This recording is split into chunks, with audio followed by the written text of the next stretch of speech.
Bismillahirrahmanirrahim. Assalamualaikum warahmatullahi wabarakatuh. Alhamdulillahilladzi an'ama 'alaina bi ni'matil iman wal islam.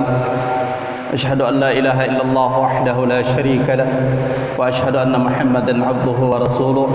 Allahumma shalli ala sayyidina Muhammadin wa ala alihi wa sahbihi ajma'in, amma ba'd. Yang saya muliakan guru kita Al-Mukarram Dr. Haji Hasan Basri Rahman, jamaah subuh, serta sebagian anak-anakku sekalian yang masih ada dan belum pulang kampung ya. Alhamdulillah. Alhamdulillah, kita panjatkan puji syukur kehadirat Allah Subhanahu wa taala. Pada subuh hari ini Allah perkenankan kita hadir di masjid yang penuh barakah ini dalam rangka melaksanakan salat subuh secara berjamaah.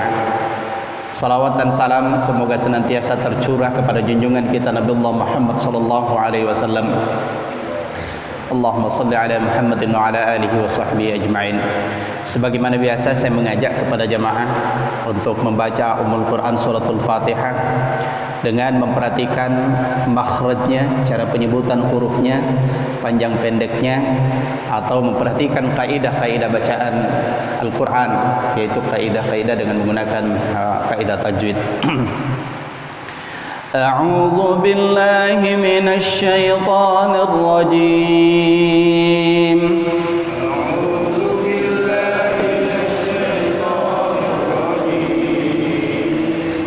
Bismillahirrahmanirrahim.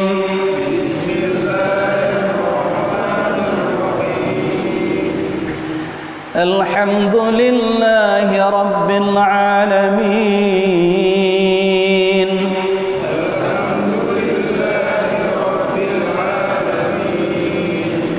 Ar-Rahmanir Rahim.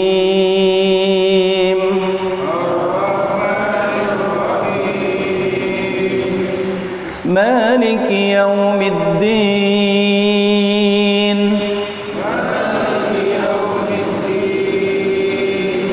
Iyyaka na'budu wa iyyaka nasta'in.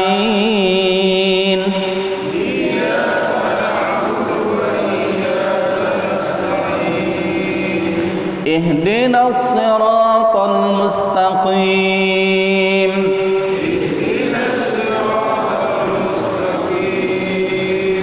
Siratal ladzina an'amta 'alaihim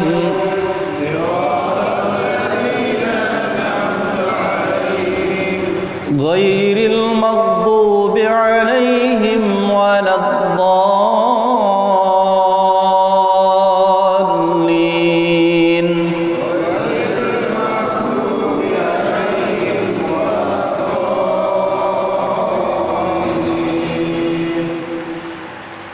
Baik, jemaah subuh yang dimuliakan Allah Subhanahu wa taala.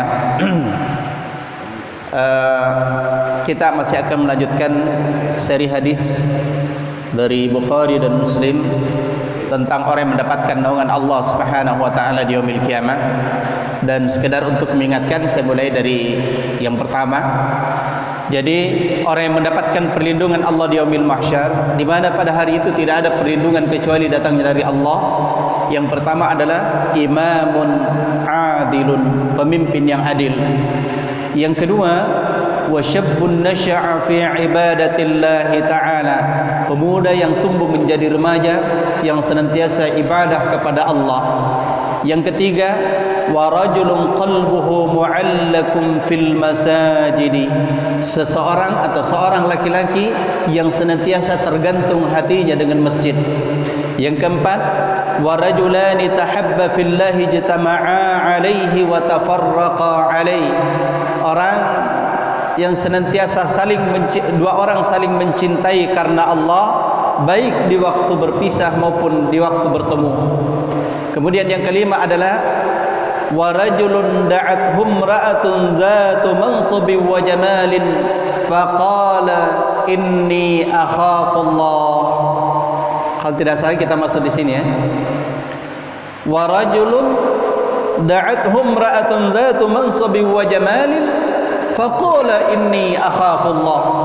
Seorang laki-laki yang diajak oleh seorang perempuan, ini ya, seorang laki-laki yang diajak oleh perempuan yang berkedudukan lagi cantik, tapi ketika diajak, maksudnya di sini adalah diajak untuk melakukan perbuatan dosa, diajak untuk berzina. Ketika dia diajak, dia mengatakan inni akhafullah, saya takut kepada Allah Subhanahu wa taala. Nah, ini barang langka ini jamaah sekalian, barang langka. Di mana sekarang ini kita melihat banyak sekali perzinahan merajalela. Ya. Makanya tidak heran sekarang ini banyak balak dan bencana karena perbuatan-perbuatan maksiat banyak dilakukan secara terang-terangan. Ya, dilakukan secara terang-terangan. Minum-minuman yang diharamkan Allah Subhanahu wa taala dianggap hal yang biasa. Perzinahan dia anggap sebagai hal yang lumrah. Perbuatan maksiat, keadilan diperjualbelikan. Iya. Nah, jamaah sekalian yang dimuliakan Allah Subhanahu wa taala, ketika ada seseorang diajak oleh seorang perempuan, coba perhatikan, yang berkedudukan lagi cantik tapi dia mengatakan inni akhafullah, saya takut kepada Allah Subhanahu wa taala. Ini adalah bagian daripada puncak keimanan. Kenapa dia senantiasa berada dalam pengawasan Allah Subhanahu wa taala? Dia senantiasa merasa dilihat oleh Allah Subhanahu wa taala. Tatkala dia berdua-duaan, ya, tidak ada orang lain. Tapi sesungguhnya dalam hadis dikatakan ketika seorang laki-laki dan seorang perempuan berdua-duaan, maka yang ketiganya adalah syaitan. Yang ketiganya adalah syaitan. Ya. Karena itu kita proteksi diri kita. Karena sekarang ini kita berada di zaman penuh dengan fitnah, di zaman penuh dengan cobaan. Terutama kita sekarang ini cobaan kita adalah harta, yang kedua adalah tahta, dan yang ketiga adalah wanita. Ya. Ada orang istilahkan 3T, harta, tahta, dan wanita. Orang sekarang untuk mendapatkan harta kadang-kadang tidak peduli lagi halal haramnya. Untuk mendapatkan tahta, mendapatkan kekuasaan, maka mereka melakukan apa saja untuk mendapatkan kekuasaan ini. Ya. Bahkan saya menulis sebuah status, ya, bahwa nanti kalau kita memilih pemimpin, gunakan potensi pikir dan zikir. Potensi pikir dan zikir. Dan di akhir kalimat itu saya sampaikan, selama suara Anda masih bisa dibeli, jangan berharap akan mendapatkan pemimpin yang amanah. Ya, selama suara-suara Anda masih bisa dibeli, maka jangan berharap untuk mendapatkan pemimpin yang amanah. Dan yang ketiga adalah wanita. Wanita jadi bahan eksploitasi sekarang ini jamaah. Kita lihat bagaimana perempuan-perempuan sekarang ini dijadikan sebagai objek. Sebagai objek. Kita lihat orang-orang di luar sana, maaf ya, ketika dipekerjakan sebagai pekerja, kadang-kadang diharuskan untuk membuka aurat. Membuka aurat supaya menarik peminat orang-orang yang datang di tokonya misalnya. Ini na'udzubillahi min zalik. Maka tugas dan tanggung jawab kita yang dimuliakan oleh Allah Subhanahu wa taala, tugas kita semua ini Allah bebankan dalam Quran surah At-Tahrim ayat 6. Ya ayyuhallazina amanu qu anfusakum wa ahlikum nara. Wahai orang-orang yang beriman, jaga diri kalian, jaga keluarga kalian dari siksaan api neraka. Jadi tugas kita adalah membentuk mereka menjadi wanita-wanita salihah. Wanita-wanita yang bisa membuat kita insya-Allah masuk ke dalam syurga bersama-sama. Jadi jangan mau masuk surga sendiri. Ini pentingnya dakwah. Ini pentingnya kita mengajak orang lain. Jadi tidak boleh kita berpikir untuk diri kita sendiri untuk masuk ke dalam syurga secara sendirian. Maka ajak keluarga kita, ajak teman-teman kita, ajak tetangga kita, ajak seluruh kaum muslimin dan muslimat untuk masuk ke dalam syurga secara bersama-sama. Caranya apa? Menebarkan dakwah. Tentu kita semua potensi menjadi seorang dai, seorang yang pendakwah. Ada seorang pendakwah dengan kekuasaan yang Allah berikan kepada dia. Makanya itu tadi, kalau kita mampu memilih pemimpin-pemimpin yang amanah, pemimpin-pemimpin yang adil, sebagaimana dalam hadis ini, maka dia menjadi seorang dai karena dia punya kekuasaan untuk merubah sebuah keadaan.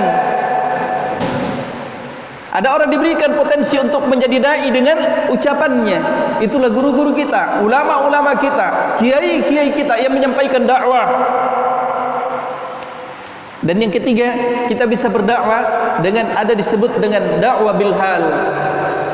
Dakwah bil hal, dakwah dengan perbuatan, memperlihatkan contoh akhlak-akhlak yang baik. Saya teringat ketika suatu hari Jumat waktu itu, saya menuntun seorang anak muda untuk masuk ke dalam Islam. Yang menarik ketika saya tanya, kenapa anda mau masuk Islam? Kenapa anda mau masuk Islam? Kata dia, saya tertarik dengan Islam ketika saya melihat orang-orang Islam beribadah kepada Allah Subhanahu wa taala. Coba bayangkan jamaah, ketika kita datang ke masjid atau ketika kita memperlihatkan ibadah kita, memperlihatkan akhlak-akhlak kita, yang dengannya orang itu akan mendapatkan hidayah dari Allah Subhanahu wa taala, maka kita akan mendapatkan terus aliran pahala jamaah. Ya. Karena itu bentuk karakter perempuan-perempuan kita, istri-istri kita, anak-anak kita menjadi karakter istri-istri soleha, anak-anak yang soleh-soleha di hadapan Allah. Jadi dia mendapatkan perlindungan Allah. Mereka yang senantiasa merasa berada dalam pengawasan Allah Subhanahu wa taala. Sehingga ketika diajak oleh seorang perempuan yang berkedudukan, punya kedudukan, yang kedua cantik lagi, tapi ada pada dia katakan, inni akhafullah, saya takut kepada Allah. Yang keenam, wa rajulun tasaddaqa bi shadaqatin fa akhfaha hatta la ta'lama shimaluhu ma tunfiqu yaminuhu. Iya, ini masyaallah ini. Wa rajulun tasaddaqa bi shadaqatin fa akhfaha, seorang yang bersedekah dengan penuh keikhlasan, betul-betul karena Allah Subhanahu wa taala, sampai-sampai begitu ikhlasnya tangan kirinya tidak tahu apa yang diberikan oleh tangan kanannya. Ya, tangan kirinya tidak tahu apa yang diberikan oleh tangan kanannya. Hadis ini mengajarkan kepada kita tentang sebuah keikhlasan, bahwa apapun yang kita lakukan itu harus dilandasi atas ikhlas. Sebab ibadah, apalagi ibadah mahdhah, dua syaratnya. Dua syarat untuk diterima sebuah ibadah mahdhah. Yang pertama harus ikhlas, yang kedua harus sesuai dengan tuntunan baginda Rasulullah sallallahu alaihi wasallam.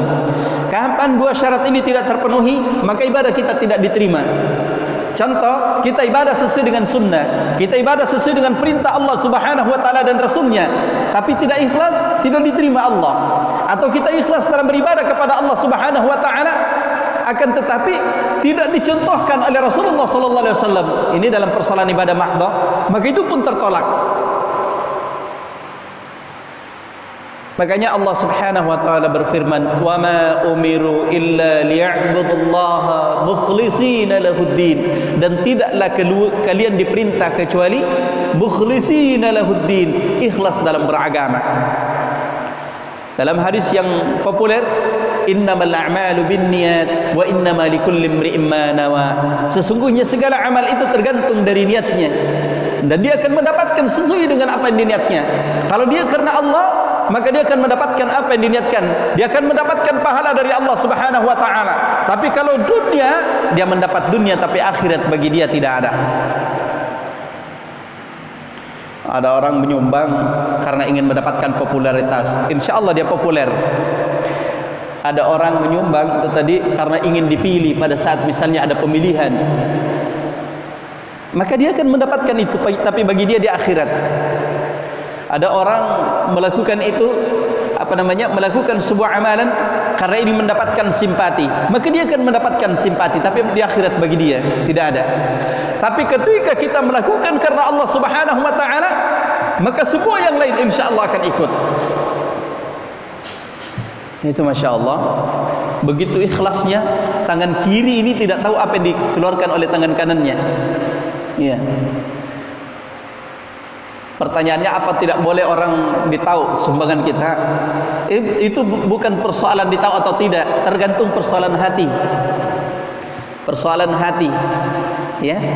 Kita memberikan kepada orang lain, bahkan kadang-kadang sedekah itu kadang-kadang perlu dinampakkan, ya.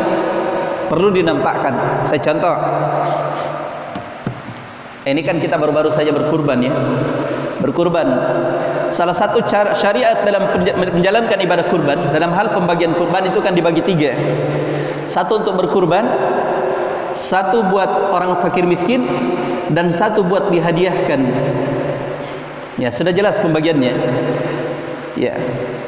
Kalau kita memberikan kepada orang lain, tentu ini kan, apalagi yang kalau kita berikan adalah untuk dalam bentuk hadiah, kita boleh berikan siapa saja yang kita ingin kehendaki, meskipun dia orang kaya. Ya, ini dalam bentuk hadiah ya. Meskipun dia orang kaya. Apalagi maaf ya, apalagi kalau ada orang kaya tapi pelit, seke, sudah banyak uangnya, banyak duitnya, tapi tidak mau berkurban, kasih dia daging kurban. Ya, boleh itu. Paling tidak menjadi sindiran buat dia. Saya lebih kaya daripada dia, kok saya dikasih daging kurban ya, misalnya ya. Tapi bukan hanya itu. Daging kurban ini diberikan dalam rangka menjalin silaturahim kepada orang lain.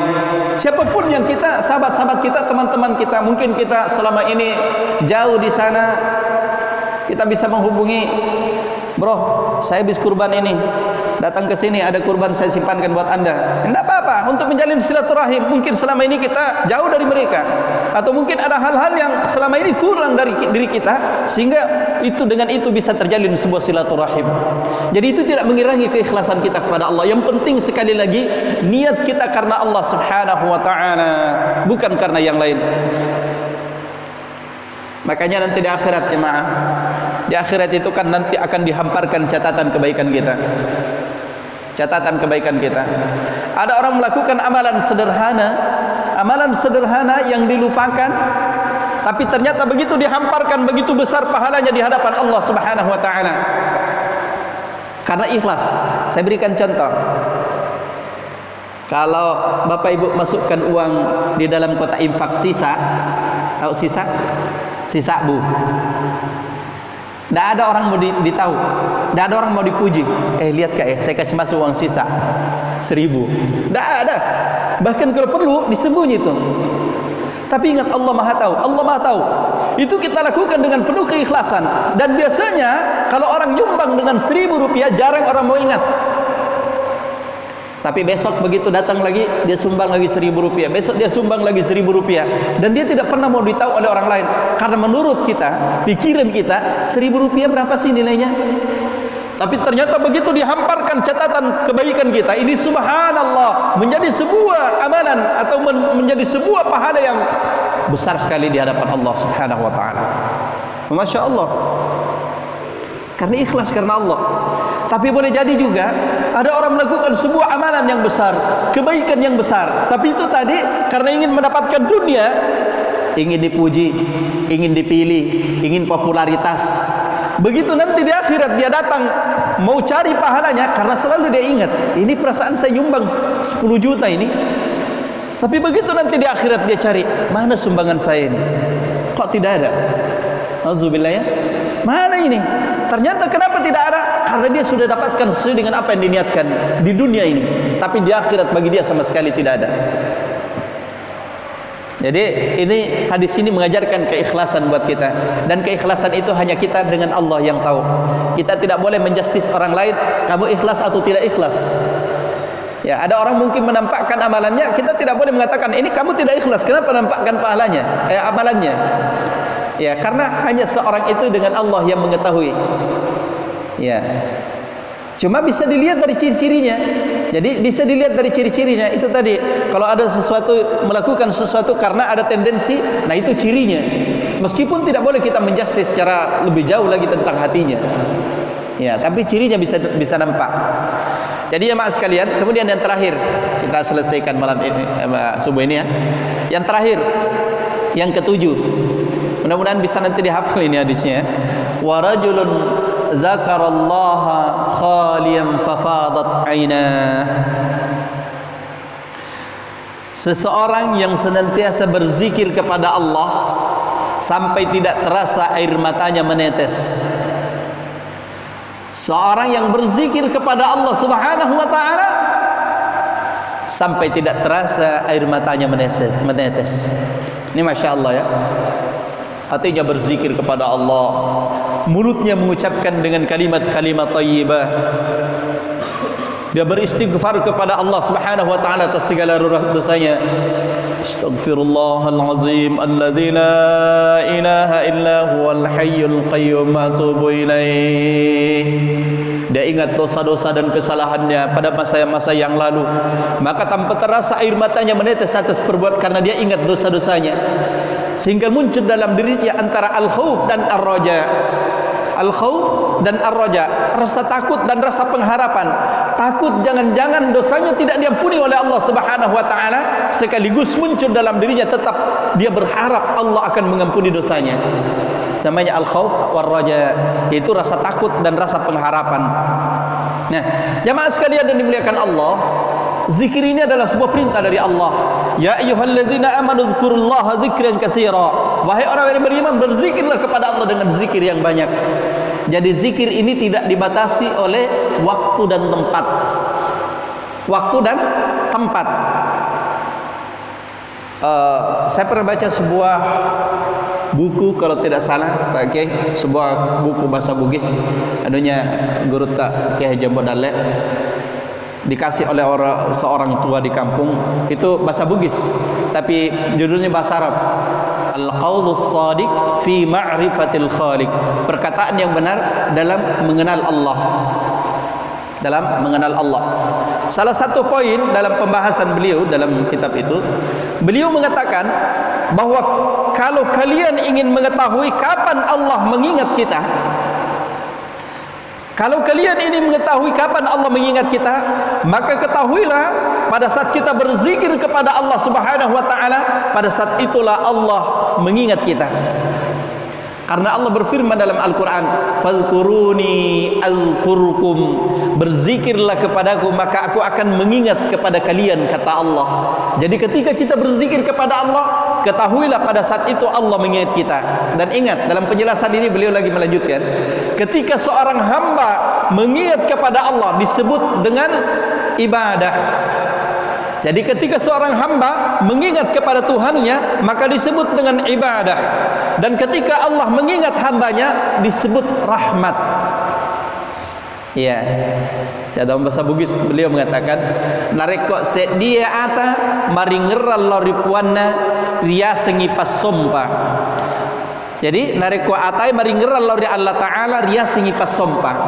Nareko Allah Taala maringeral lori atai ria sengipas mase. Itu dalam bahasa Bugisnya. Seorang hamba ketika dia mengingat kepada Allah Subhanahu wa taala, maka itu disebut ibadah. Ketika Allah mengingat hambanya, disebut rahmat. Itu Masya Allah. Maka banyak berzikir kepada Allah kapan dimanapun kita berada. Alladzina yadhkurunallaha qiyaman wa qu'udan wa 'ala junubihim wa yatafakkaruna fi khalqis samawati wal ard. Rabbana ma khalaqta hadza batilan subhanaka faqina 'adzabannar. Pada saat kita berdiri, pada saat kita duduk, pada saat kita berbaring, berzikirlah kepada Allah Subhanahu wa taala. Sarana-sarana zikir banyak. Bisa melalui penciptaan alam jagat raya ini, bisa melalui perenungan terhadap diri kita, siapa sebenarnya diri kita, bisa dengan kalimat-kalimat thayyibah, subhanallah walhamdulillah wa la ilaha illallah. Kapan dan dimanapun kita berzikir kepada Allah Subhanahu wa taala. Sampai ada yang pernah tanya, Ustaz, bagaimana kalau di kamar mandi boleh tidak berzikir? Saya bilang zikir itu rahmat dari Allah Subhanahu wa taala. Ya. Boleh berzikir tapi tidak dengan ucapan lafal. Tapi jangan niatkan untuk berzikir secara khusus ya. Tidak boleh meniatkan. Adapun kalau pada saat kita berada di situ kemudian kita ingat kepada Allah Subhanahu wa taala, berarti Allah memberikan ingatan buat kita pada saat itu. Tapi tidak boleh berniatkan dalam berzikir kepada Allah di tempat-tempat seperti itu. Apalagi mengucapkan dalam bentuk lafal. Jadi jamaah sekalian yang dimuliakan Allah Subhanahu wa taala, nanti guru kita akan menjelaskan tentang bagaimana manfaat zikir dalam kehidupan kita, dalam kehidupan sehari-hari kita. Bagaimana manfaat zikir itu nanti di akhirat. Itu pernah saya upload juga sebuah video-video pendek bagaimana zikir. Satu kalimat saja yang pendek, Masya Allah, subhanallah bihamdihi subhanallahil azim. Itu Masya Allah, luar biasa itu pahalanya. Itu masih bisa dilacak, masih ada barangkali di YouTube itu video pendek. tentang zikir-zikir yang pendek ringan di lidah tapi berat timbangannya di hadapan Allah Subhanahu wa taala. Baik jemaah sekalian dan dimuliakan Allah Subhanahu wa taala, saya kira ini sudah menunjukkan jam 6 pagi. Mudah-mudahan bermanfaat bagi kita semua. Kalau ada yang mau bertanya, kebetulan ada guru kita di sini, ya kita bisa saling sharing ya. Baik, kalau tidak ada nanti insyaallah lain kali.